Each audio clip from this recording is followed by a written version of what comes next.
Morning, my brothers and sisters. We're going to ask a question today. Does God answer every call from humans? So, yesterday we took great comfort that in real time, in a time of real distress, the Lord really came down and really helped David. And then David responds. He responds affectionately, I love you, Lord. And he affirms who the Lord is. This is who you are to me, my rock, my fortress, my deliverer. And then he attempts to please the Lord by his actions behaviorally. And he sets his steps, and probably even more important, re-steps his steps towards the Lord. So the rescue of the Lord is in this context of relationship with him. So join me now in Psalm 18 as we will explore this context of this relationship. What is a relationship with God? I want to address two really beautiful verses in Psalm 18, and both have to do with the surety of the footing that one has when one is walking with the Lord. Now, here, David, who's this great poet, is using physical metaphors to give light to spiritual reality. I'd like to point you to Psalm 18, verse 33.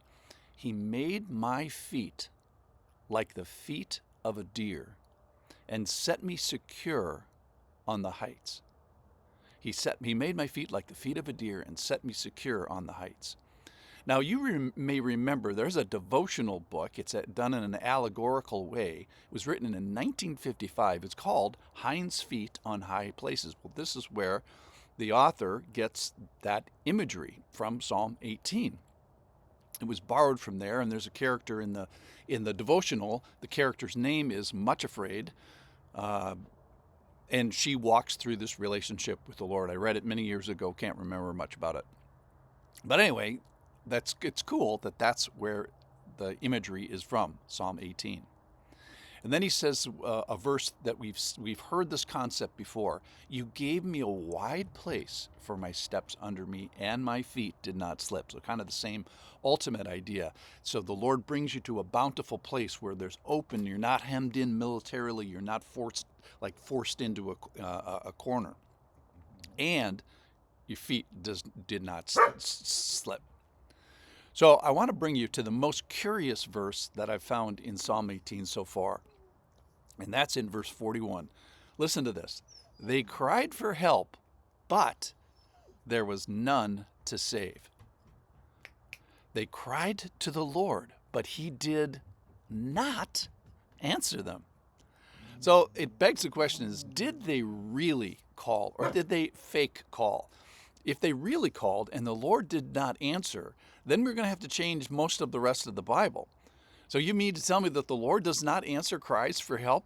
Well, or was this a description of a salvation moment of David's enemies? Well, I think we can look to the Lord's response to inform us whether this cry to the Lord really was sincere.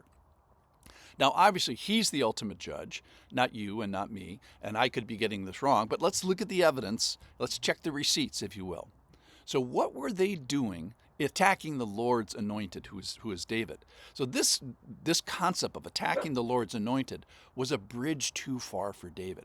And through Saul's life, who was also anointed up by the Lord, and even after Saul turned nasty, even after he was not enjoying real fellowship with the Lord, even when Saul was being disobedient, and even after Saul was dead, David respected that office of the anointed of the Lord. If you want to read about that, end of 1 Samuel and beginning of 2 Samuel books describe this. So the question I have for these people is, where were they in the family of God just before they were experiencing military defeat? And what happens when you ease God out day after day after day? And then when the tide finally turns against you, you have this suddenly but apparently insincere moment. So the question we're asking is, was this a moment of real repentance or just regret for a series of unfortunate decisions? And in my humble opinion, this was more of a oh no moment rather than a true come to Jesus moment. So earlier in this very psalm, it describes those who really call. So verse 30, go to verse 30. This God, his way is perfect. The word of the Lord proves true. Then here it is. He is a shield for all those who take refuge in him, not some of those who take refuge in him. He's a shield for everybody who really takes refuge in him. So I'd say they did not really take refuge, or the Lord would have answered, because God is not mocked, as you know. Verse 25 here in Psalm 18, with the merciful, you show yourself to be merciful. With the blameless, you show yourself to be blameless. With the purified, you show yourself to be pure. With the crooked, you make yourself seem tortuous. For you save who? A humble people, but the haughty eyes bring you down. So the question we're asking is, does God answer everyone who asks sincerely, humbly, and submissively? I think the answer is yes. But does God answer the haughty, the insincere? Only if they ask humbly, only if they ask sincerely. So in other words, otherwise it's just words that they're saying.